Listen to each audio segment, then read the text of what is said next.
Good morning, everybody. I'm Nadine Strossen.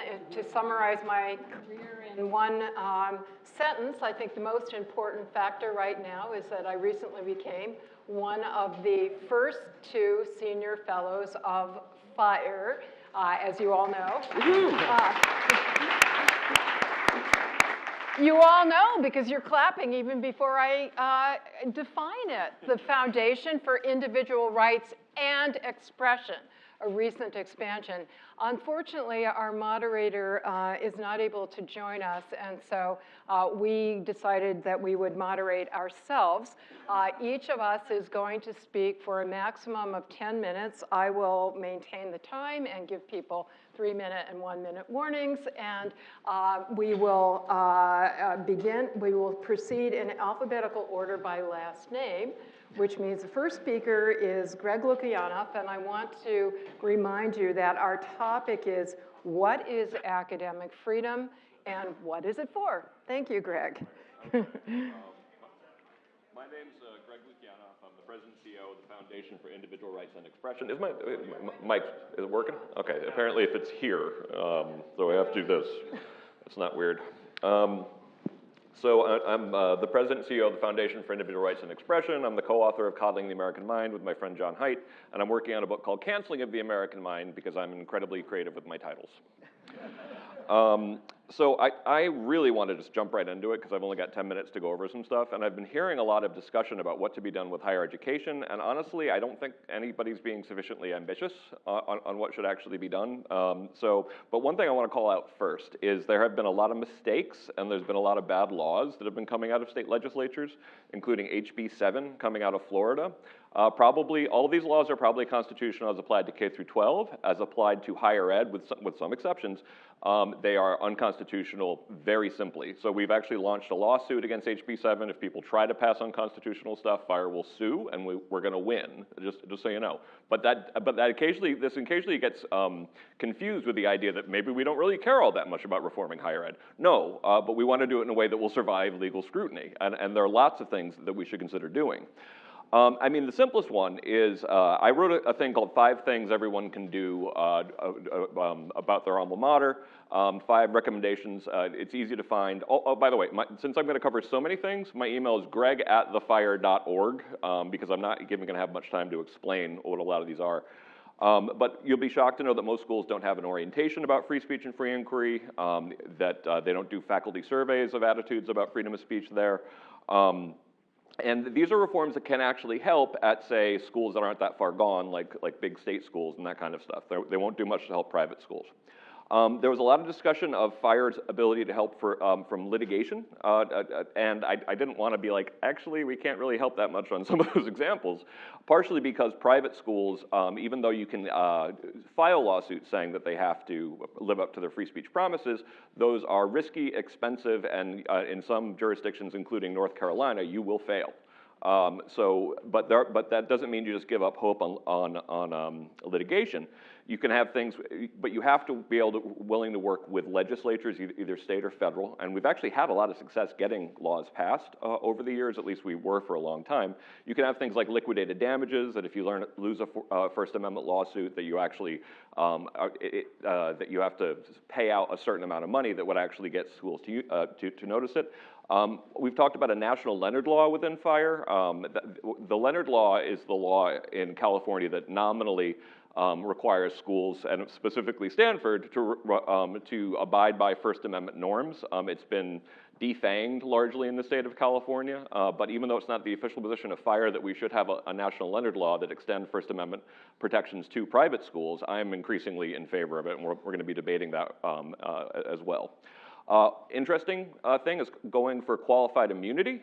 Qualified immunity means that if a state official can say that they didn't know, and it was reasonable that they didn't know, that they were violating someone's constitutional rights, they don't have to pay out of their own pocket for damages caused.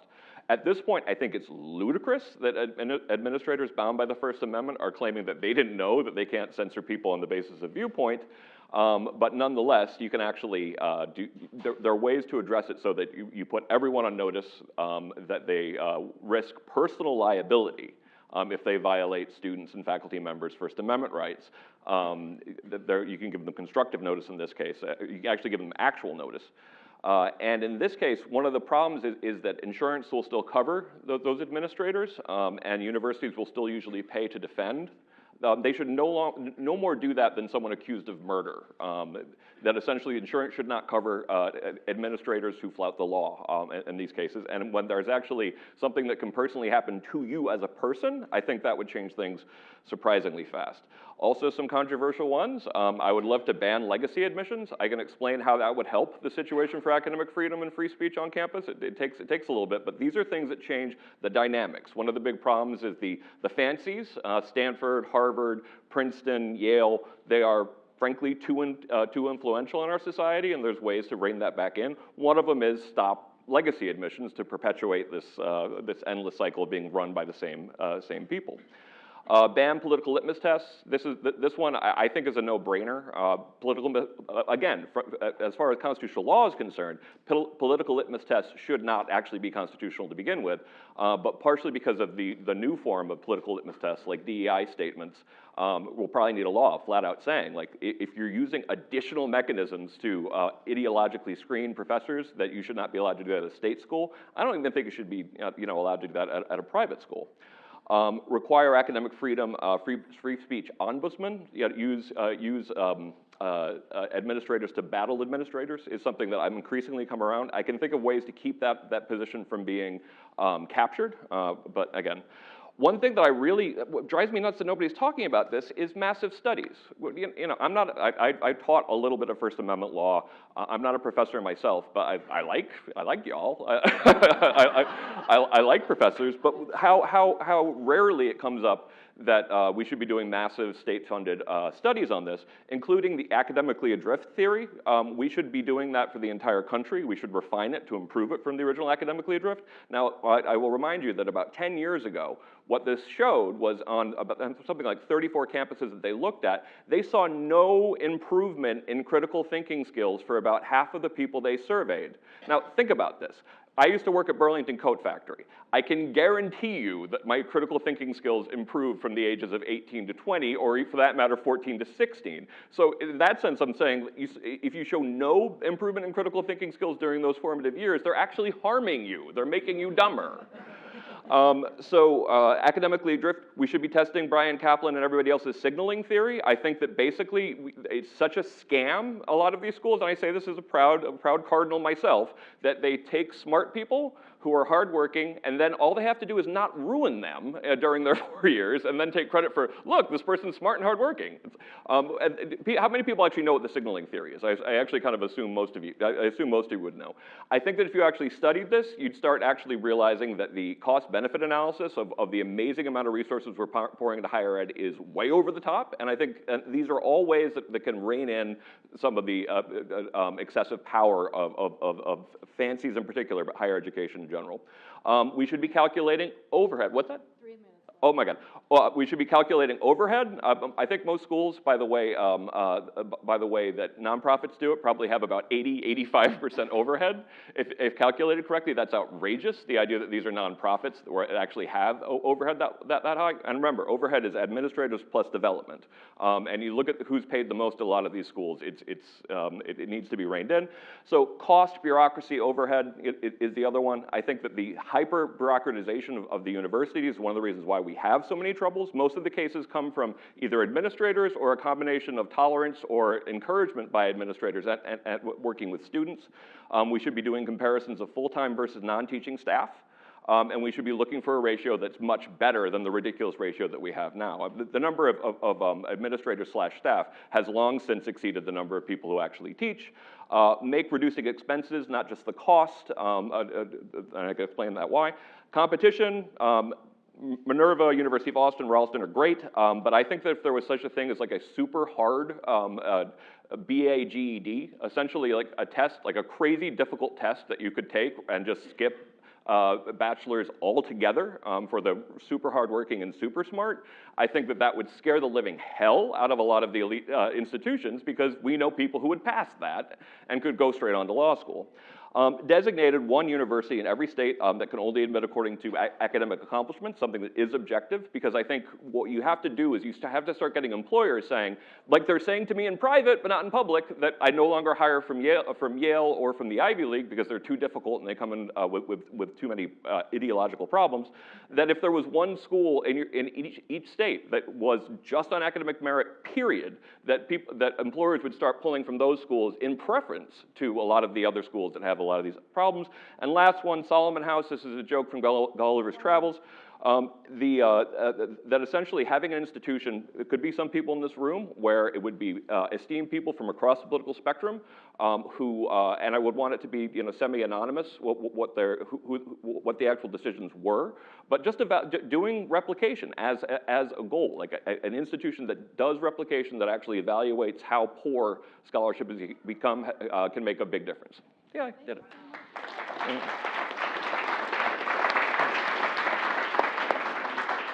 Next up in alphabetical order is Hollis Robbins. Hello. Is this on? Good. My name is Hollis Robbins, and I'm Dean of Humanities at University of Utah. And I first of all want to say thank you to the organizers for inviting me as a late ad when I had noted that there were no deans here. And thought about the role of a dean, and the dean has come up over and over again. What is the role of the dean? Both hearing and listening and adjudicating part of this process. And listening to how this has been discussed, I wanted to sort of more be responding to what I've heard thus far, and I wanted to call out John Hasness, who's been very thoughtful and was very thoughtful yesterday about the role, what is the role of the deans and the centralizing of adjudicating academic freedom questions. And also John Rose, who was so lovely and nice yesterday about the responsibility of faculty members in teaching controversial things, that there is responsibility of administrators, but there's also responsibility of faculty members. And also to thank Tyler Cowan for the first two points on his lovely and witty list yesterday, the first one being be kind, and the second one being talk to your dean. Because we do have a responsibility, and one of the responsibilities when things emerge is separating the question of academic freedom from free speech. And I would actually urge you all to read a book by a Stanford colleague here, Emily Levine's Allies and Rivals, a recent book that she'd written on the history of the American university, and has a really great chapter on the birth of academic freedom and some early cases here at Stanford from 1905. So, it's a book that very much helped me, and as you were saying, we don't always get training. I've been a dean for 5 years now. I'm only recently at Utah, but, deans get lots of training in things like the Clery Act, and what do you do with course fees, and how do you do late ad drops, and all sorts of adjudication, and who gets on the dean's list. But I've never been through a training on how you tell the difference at a granular level with a free speech question and an academic freedom question. And so deans should be part of this conversation. I also want to actually thank Tyler for bringing up a question of Kyrie Irving and a sports free speech question, because I've been thinking a lot recently about the kind of media training that sports figures get. I'm not a big sports fan, but when I watch sports, I always like the end of the game, right? When you can kind of script what people are saying. Well, the other team, they fought better than we did. We gave it our best shot, but, they really fought better than we did. Or I applaud the other team's grit and determination. And, well, this was just one game, and there's gonna be another game. And that last one is kind of the kind of conversation that I wish we had here. Because one of the things that I see as a dean is that every skirmish is one game. Everything is not an anecdote that's representative of a slippery slope. Sometimes it's just this one case, right? But sometimes the same little skirmishes get talked about as if they're representative of things that are happening everywhere. And I'd like to say that I don't think that that's true. I actually think things are going pretty well. I may be the only optimist here. I may be the most leftist person here, but I am the only dean here, but I'm actually fairly optimistic. I think most of the time, any other dean would tell you, most of the academic freedom cases that come to me are really about sequential courses. And the person who's taking the second class being mad at the person who's teaching the first class for not teaching enough to be ready for the second class. And I go to the first person, they said, well, I have the freedom to teach it the way I want. And sure they do. And it doesn't rise to the level of headlines, and people aren't getting canceled. I was involved with a case a couple of years ago where during COVID, there had been a program that said if you fail the gateway class, you get kicked out of the program. And nobody ever actually really followed it, but during COVID, a student wasn't able to make it, and the chair of the department gave them a late withdrawal and allowed them to keep in the program, as any of us, I would think, would do. And the professor said, no, that's a violation of his academic freedom to give the grade he wants, and we should kick him out of the program, right? That's actually the kind of thing that I have to deal with. Now, in listening to the science panel this morning, there's clearly greater stakes in some of the science questions that I don't have to deal with as a dean of humanities. And I was listening to both questions of whether deans and provosts were being supportive or platforming or being adjudicating the questions. And it seemed mostly that the problems were coming external to the responsibility of the deans. That what I was hearing is you were getting support for upper administration, but getting canceled externally. And to the extent that happens, I was actually thinking at that point of, if there are any Red Sox fans here, of poor Bill Buckner in 1986, who, the team supported him. The fans gave him death threats. The fans gave him death threats. Just go watch the video of the 1986 Game 6 World Series, bottom of the 8th. Not that anybody's remembering so closely. But when he passed, and I guess he came out on the field before that in 2019, and everybody applauded him. Right? And it was a wonderful moment, the Boston fans, after giving death threats to this poor guy. But what was interesting about that is perhaps he was canceled by fans, but not by his team. And to sort of respond again to this question of what we can do, and I heard really wonderful, warm things about supporting each other. And perhaps one kind of funny proposal I might make is a little bit more media training. There is free speech and academic freedom, but some training in supporting each other, some training in actually wanting the best out of people that disagree. Perhaps imagining that some of the skirmishes that we go through are just that's this issue at this point in time. It does not necessarily mean that there is a decline. Because actually I do think that things are good. I was actually gonna also suggest that in some ways, finding new ways to channel disputes might be helpful, and that thinking historically, that we've been through a lot in academia, some great changes for which there were some great disputes. And I was thinking of having been trained at many very nice elite schools, though I happen to be a Stanford dropout. Princeton Alumni Weekly, speaking to the Princetonians over there, one of the nice things about PAW, as it's called, is it prints all the negative letters. And if you go back and you read through the archives about going coeducational, there were some nasty, nasty letters. And even as late as 1991, when Ivy Club, the last Eden Club to go educational, was being forced from a lawsuit to go, it was so ugly, so nasty. And yet, did any of the bad things happen with Princeton going coeducational? I mean, the worst things that would happen is that perhaps people would fall in love, which happens, and that would be terrible. So I think that we're actually doing okay, and I'll just end there. Thank you. That was an ACLU loss. Okay. Thank you so much, Hollis, and that brings us to Rick Shweder. So I'm Rick Shweder. I'm appointed in several units at the University of Chicago. My main intellectual home is comparative human development, which is the longest surviving genuinely interdisciplinary PhD program in the social sciences in the United States. So what is academic freedom? What is academic freedom for? Let me try and address that. I view academic freedom as the preeminent value in what might be called classical liberalism's academy. And the preeminence issue is very important because most university presidents these days are going to tell you they balance it against other values. And unless they are committed to it as the preeminent value, that is the beginning of the erosion of academic freedom.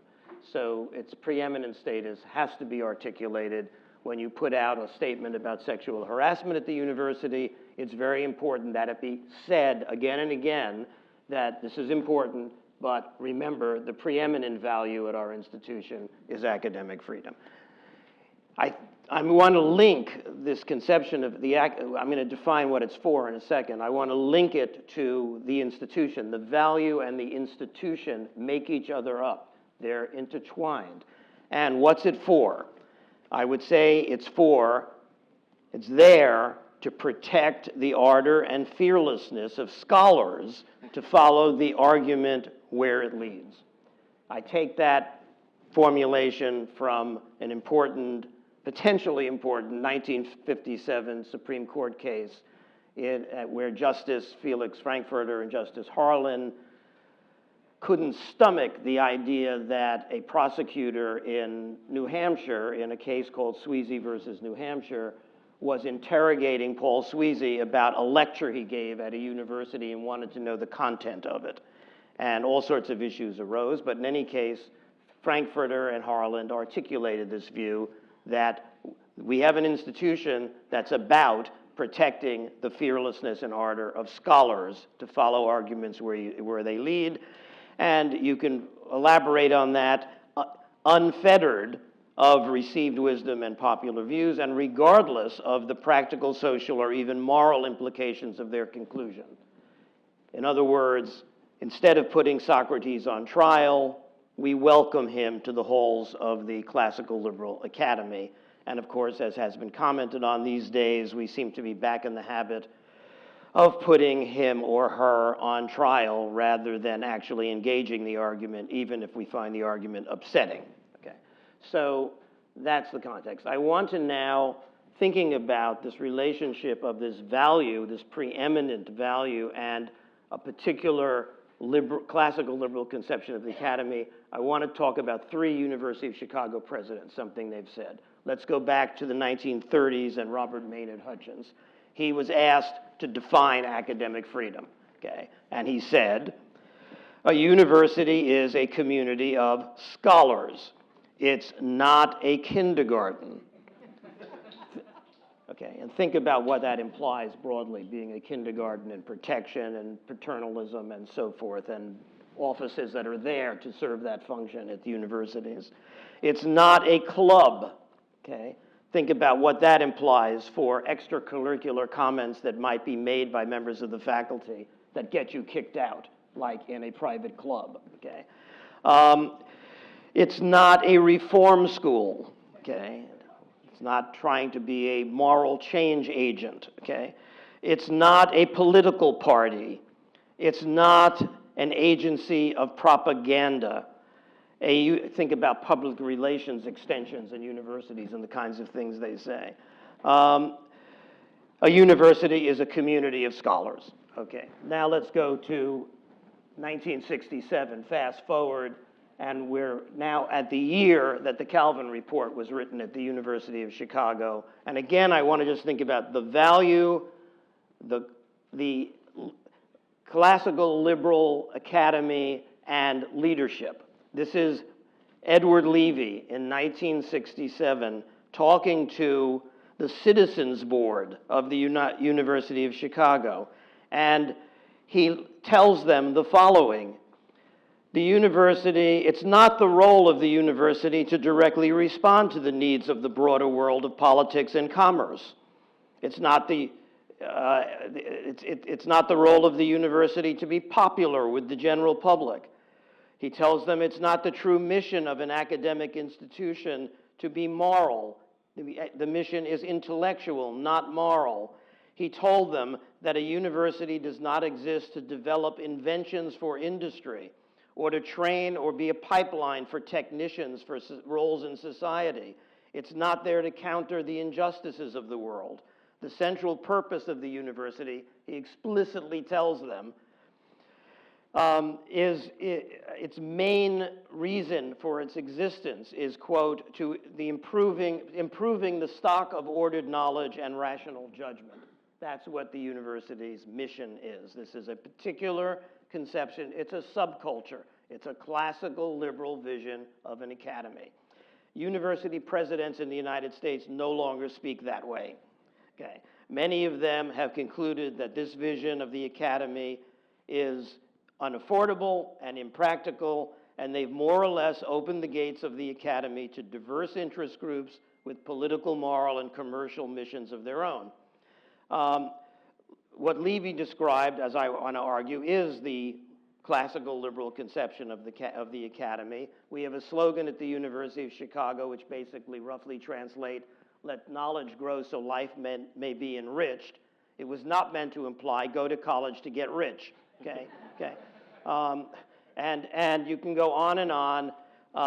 It didn't imply go to college so you can save the world, nor was it meant to imply that the aim of the university was to engage in beneficent social engineering or human rights activism or identity politics, or to act like you're a consulting firm or an urban lab to various kinds of actors in the world who are trying to change the world or to develop profit and so forth.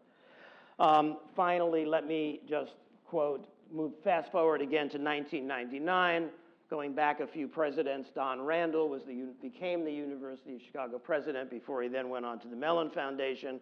The first interview he did publicly with the Chicago Tribune, they quote him as follows. This is very early on after being appointed. Quote, "The problem with being a university president is that you're running $1 billion a year business, and yet there is no one to whom you can give a direct personal order," Randall said, alluding to the virtual independence of faculty members.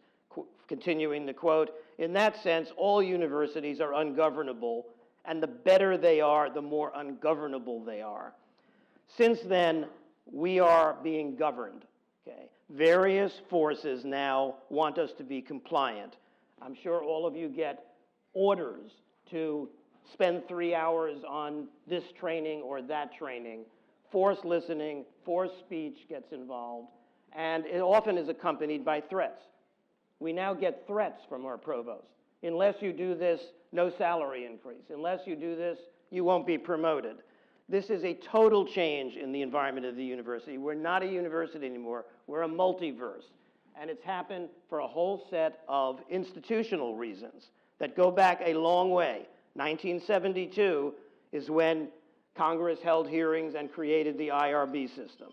The IRB system puts all sorts of constraints on what was supposed to be the free right to conduct research and disseminate information unfettered. Okay. We can talk about the 1980 Bayh-Dole statute passed by Congress, which made it all of a sudden profitable for universities because they could patent any discoveries that came out of federally funded research. 1 minute or 3? 1 minute. Okay, so Bayh-Dole all of a sudden gives administrators an incentive to want to control the research agenda of a university rather than have it come out of faculty. They can always find faculty to collaborate with to do this, but nevertheless, they now, and there's a big argument in Chicago, went on for a year, who decides what new centers are created? Is it the faculty through the faculty senate, or is it the administrators? And the administrators and every dean went for the administrators, okay? We can go on and on, other kinds of things that, 1976 is the Bakke decision, which opens the door to interest groups built around census categories who no longer are interested in all sides of stories. They're interested in their story and perpetuating it.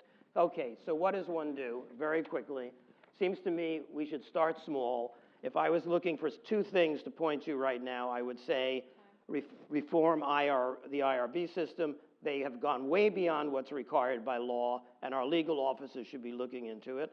And secondly, let's start advertising when we have job searches that we are open to all political viewpoints, okay? It's official policy at the University of Chicago. We never advertise it in a job ad. Why not? I tried to get that done and was stopped right away. But nevertheless, it seems to me doable if there's a concerted effort around it, and that would be a step. Thank you. So much. So I'll go till it's 14. Okay. I'd like to start with a point of personal privilege, which I cleared with my longtime friend and colleague, Greg. As he mentioned, he is a cardinal. That means he is an alum of this school. And in particular, I had the pleasure of first meeting Greg when I was speaking, and he was a law student who came and introduced himself to me with great respect. And I think now Greg and I are not only colleagues, but I guess technically you're my boss because you're the head of fire and I'm only a senior fellow, right? So I think this is very inspiring, and I'm especially inspired by the students who have participated, including Mimi, who spoke yesterday, Abigail and Myers from Princeton, and Tim Rosenberg, who is the president of the FedSoc at the law school here. I'm sure there are others, but these are the ones I've had the pleasure of meeting. And for those of us who are concerned about passing the torch of liberty to another generation, this is, I hope, is inspiring and encouraging. So our title is What is Academic Freedom and What is it for? Closely bound into that, what is who is it for? Or I guess my grammarian father would say, for whom is it? And I have to start by saying I am a liberal, not only in the classical sense, but also in the political sense. And I'm constantly crusading and evangelizing for free speech and academic freedom all over the country and all over the world. I make about 250 public presentations per year. And I am constantly telling liberals and progressives that free speech and academic freedom are not, contrary to what they believe, are not only or primarily for conservatives and libertarians. And I have to tell my conservative and libertarian allies the very same message. It is for everybody. And I have to make the same point because I hear a little bit too much to my taste in terms of effectiveness of rhetoric that is demonizing the liberals and progressives and suggesting that it is only or predominantly conservatives and libertarians whose messages are being suppressed. Unfortunately, that's not true, for better or worse. If you look all over the country, as FIRE has been tracking, you see that there are many instances of suppression, at least attempted and too often successful until FIRE intervenes, against liberal speakers. Now, there's a fabulous database that has been amassed by Sean Stevens and Comey Fry, both of whom are here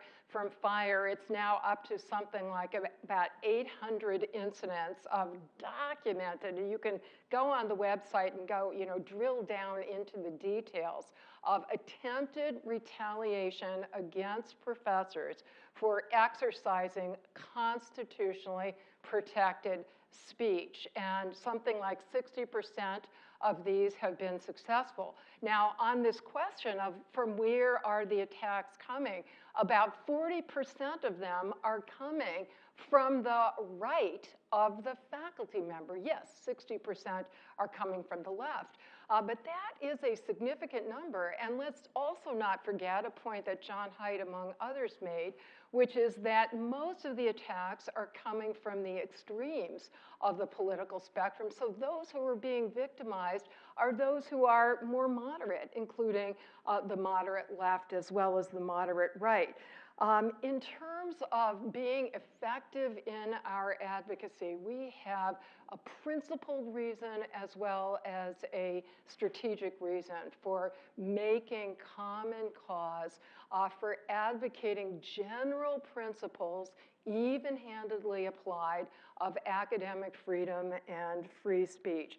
I think it's really essential that the moral high ground be retained, and you forfeit the moral high ground if you are uneven in your application of principles. So to me, one of the clearest examples of that is all of the conservatives and libertarians who, rightly in my view, were critical of the liberal progressive campus snowflakes who were complaining about how uncomfortable and divisive they found it when they were exposed to right-of-center ideas or anything to the left of the extreme left, and then weaponized those exact same concepts and words in legislation that has been passed in countries all in states all across this country, one of which ACLU and FIRE are suing against in Florida. In fact, I just saw a statement in Reason magazine, a libertarian publication, which said that great as the danger of cancel culture is, it pales in comparison to the danger of government censorship, which is what we are now seeing at the behest of mostly conservative and Republican lawmakers. I want to give an example from right here at home. And I can tell you on every campus I can find an example, but I happen to be at Stanford. 1 year ago, the Stanford Law School Federalist Society filed a complaint with the law school administration against another law student who posted a satirical announcement for a FedSoc event that was going to feature Ted Cruz and some other conservative, Ken Paxton from Texas, giving a lecture on the original intent justification for insurrection. Now, some of us found that satirical and funny, and I hope all of us would see that as a protected exercise of free speech under the First Amendment, under the Leonard Law, under Stanford's own free speech principles.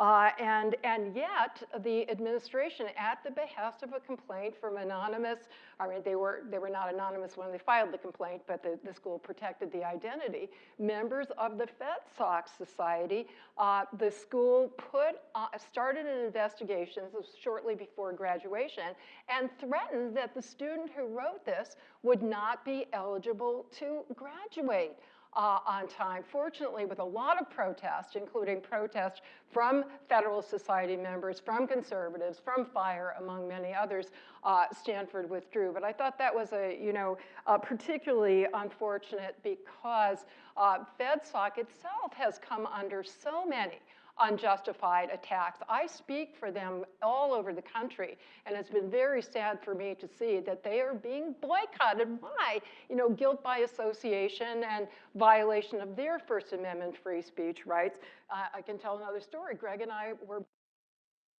the Duke FedSoc in 2021. We were the only two speakers, right? And we're talking about free speech. I mean, how progressive can you get? Or how conservative can you get? I'm losing track of it now. Because that event was boycotted by every single other student organization, including the campus chapter of the American Civil Liberties Union, an organization of which I was the national president. So, but somehow I felt that it was undermining the solid ground that FedSoc would have to complain against that kind of free speech violation through what had happened here. I also want to say that 2 minutes, thank you so much. Looking at another example of a word in our topic, what is it for? I really like the word for. We have to be positive. We have to be affirmative. And this is one of the things that I really appreciate about Heterodox Academy and John Haidt. That we should be much less about being anti-woke and much more about being for academic freedom. That said, and one of the things that Heterodox Academy does is to constantly emphasize that we love universities. I say we because I'm active in that organization as well. We love universities. We're supporting them, trying to help them to become the best that they can be. Now, I totally also support the University of Austin. I'm also involved there but I see it as a complement and a spur and a prod to assist existing universities in becoming the best that they can be. I'm running out of time, so I guess I'll say in my closing remarks, please, in the spirit of solidarity and making allies, everybody who's not yet a member, please sign up to join the Academic Freedom Alliance, whose motto really gets to a point I'm making. An attack on academic freedom anywhere is an attack on academic freedom everywhere.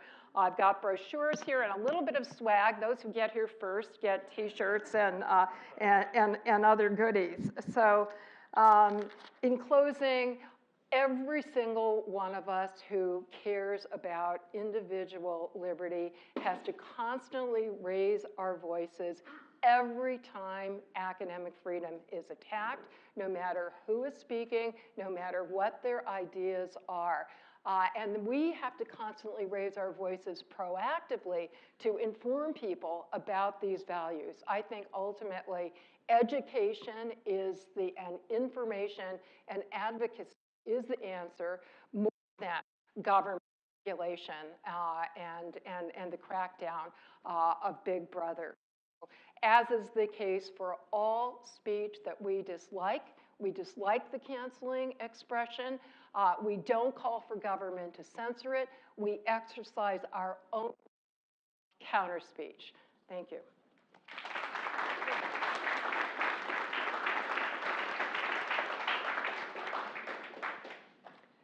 When there's a professor attacked, they often issue a statement denouncing the person, and sometimes, as in the case of Joshua Katz, they issue a statement saying, I support their academic freedom in theory, but this is a deplorable has the same effect. And the third is, one of the main threats to academic freedom from within the institution is the DEI bureaucracies, which are appointed and enabled by the administrators.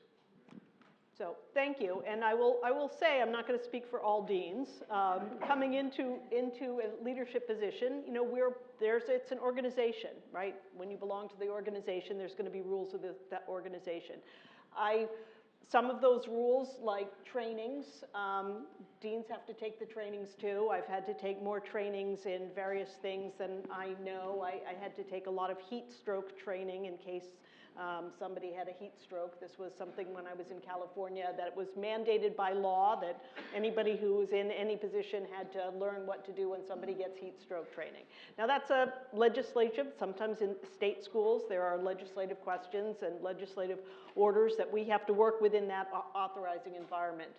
I wish it were the case that, I was thinking about the tweet after the Queen died, and there was a tweet by a member of the faculty at Case Western that caused a lot of a brouhaha, and that the university then made a statement again. So, you know, again, I don't know, I didn't look closely enough to understand whether it was an academic freedom or a free speech, and these are two different kinds of issues. I regretted that the university did that. I was talking to Stephen Pinker yesterday about one of the things that I would like to do, and I think deans should do, is a little bit of wargaming, a little bit of practicing. What are you going to do in this issue? What if somebody says this? What if the scholarship goes in that direction? How do we actually come to an agreement and create a culture where we would agree, any academic unit, whether it's a department, whether it's a college, whether it's the whole university, you know, we all agree that there are some things that are beyond the pale, and that there are a lot of things that, you know, we could have healthy disagreements about. And I don't see, and I haven't seen that, I haven't participated in that. I would like to participate in that, and I'd like to have conversations about that. In terms of EDI, again, I think that this is a culture issue. A great deal of EDI mandates are mandates that are supported by a majority of an academic unit. And again, having conversations about that, I mean, certainly inclusivity it seems to be a leitmotif of this conference, is inclusive views. And the I in DEI or EDI or whatever your university is calling it, the I is always there. And I think the inclusivity question. I take your point, and I will bring it back to some of our next dean discussions, because I do think some of these questions of how do we support academic freedom should be higher on the agenda. So thank you. I actually did want to add something there, though. I run into this a lot. So I've been at FIRE for 21 years, and I've run into deans and professors saying, well, everything's fine where I am, so this isn't really happening. What could FIRE possibly know about it? And I'm like, so the group that sees what's happening nationally knows less than the professor who's in a department. So it was really interesting to see Professor Noah, I don't know what his last name was, talk about everything being fine at Stanford when there's been 21 attempts to get professors fired at Stanford since just since 2014. We know that only and most of those involve a back and forth with the Hoover Institution, and to Stanford's credit, only 3 of them resulted in people being fired. But 3 is not great. And people don't actually look into what's happening at their own institutions before they say, oh, there's nothing happening here. Now, when you take a situation like Stanford, when you look at the lack of viewpoint diversity here to begin with, it gets actually higher ratings because of Hoover, but Hoover has very little effect. I didn't even know what that tower was in the middle of campus until I graduated from Stanford Law School. Because it was a dirty secret back then. So very low viewpoint diversity. There are secret hearings, even our critics agree with this. And I really want to stress, 800 attempts to get professors fired since 2014.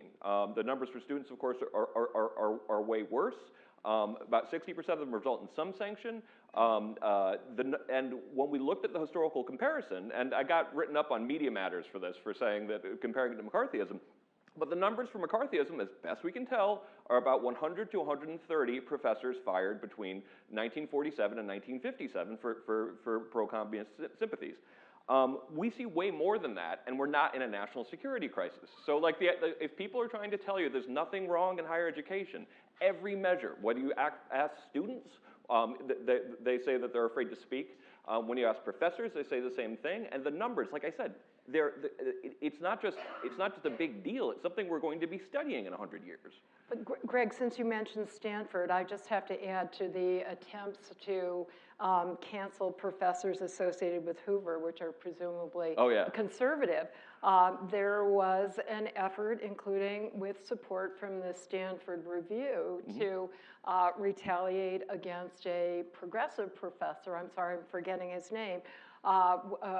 Comparative literature, because he was involved with an Antifa-type organization, but had expressly disavowed violence. Yep. And my source now is Michael McConnell, a respected conservative, who is one of a ideologically diverse group of law professors at Stanford that protested that the efforts were completely inconsistent with the professors' free speech rights. So even here, even progressive and liberal views, and this was in 2018, we're not talking ancient history. Yep, absolutely. Well, could I just say that given that there are that many hundreds and only 3, and not to say that 3 is too many. At Stanford. At Stanford. There are schools that are much worse. But the point is somebody, and it's probably at the administrative level, stops it adjudicates it from within.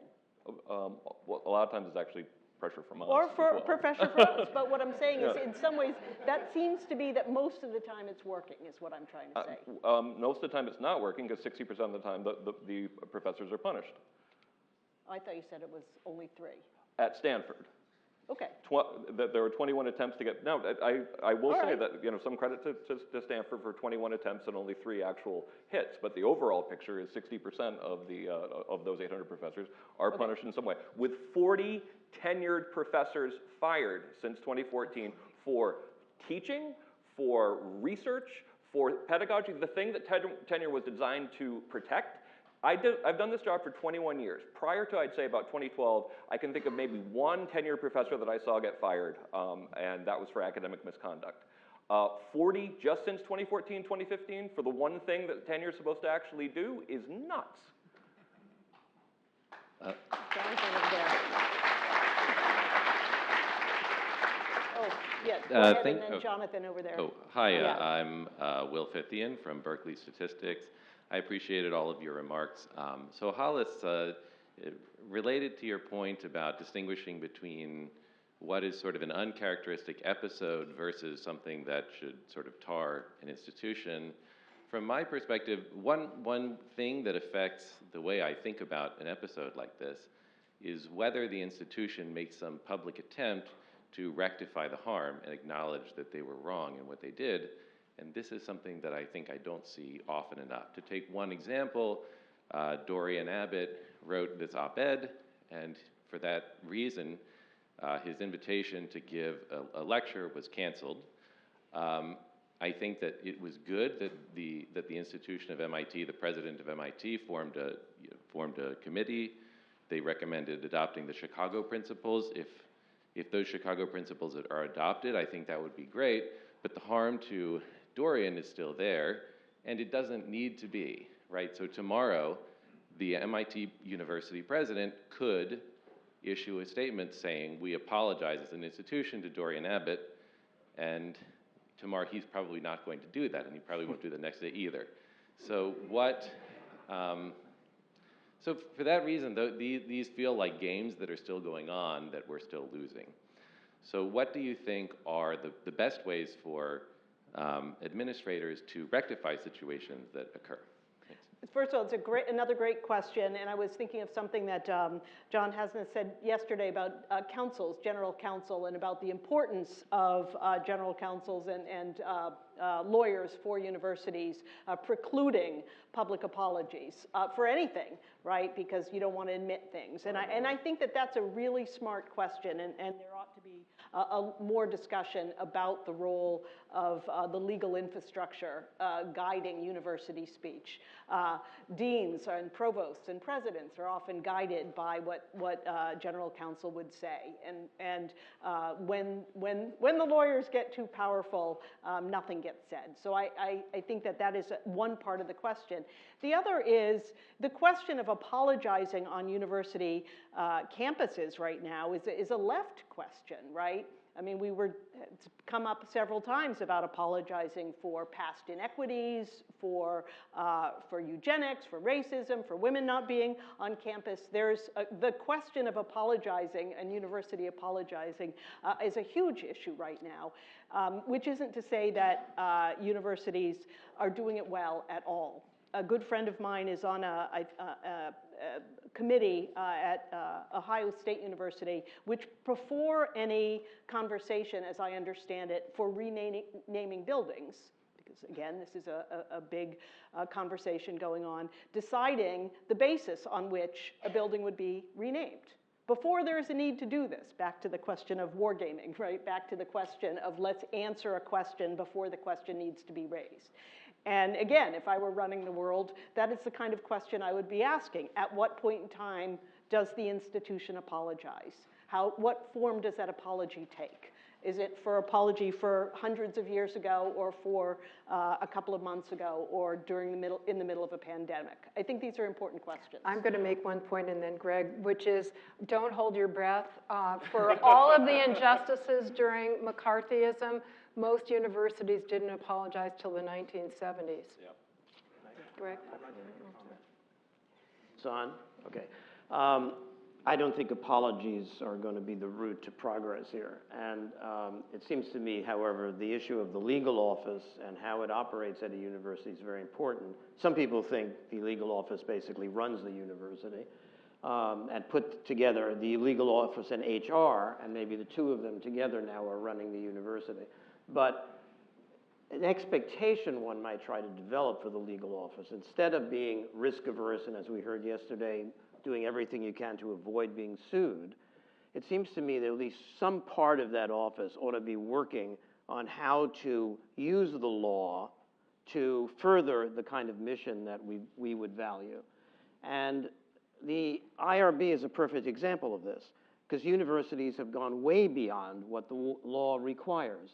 The IRB system, technically and legally, is only required, human subjects review of the type that's been universalized is only required for grants received from the federal government.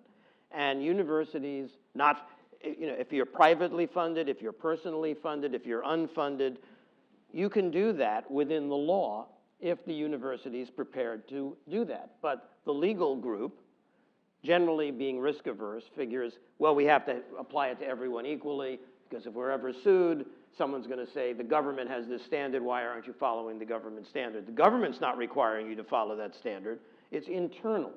And Rick, we're getting a red light. I promised, with due respect, I promised Greg he could have a minute, and then we'll wrap. Just really quick, one major change throughout my career, is this on? Yeah.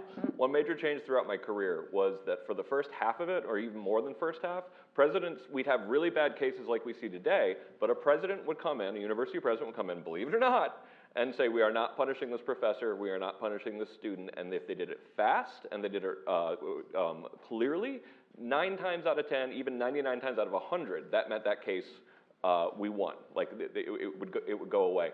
They don't tend to do this anymore, and that's one of the reasons in my 5 things that I recommended. And these are the minimal things that I think everyone in this room should at least try. But one of them is, get on the phone to the president of your school or alma mater and say, like, listen, if you say this strong and right now, this will fizzle. And please don't forget to pick up your AFA brochures. Many thanks to a great panel. Thank you. Thank you.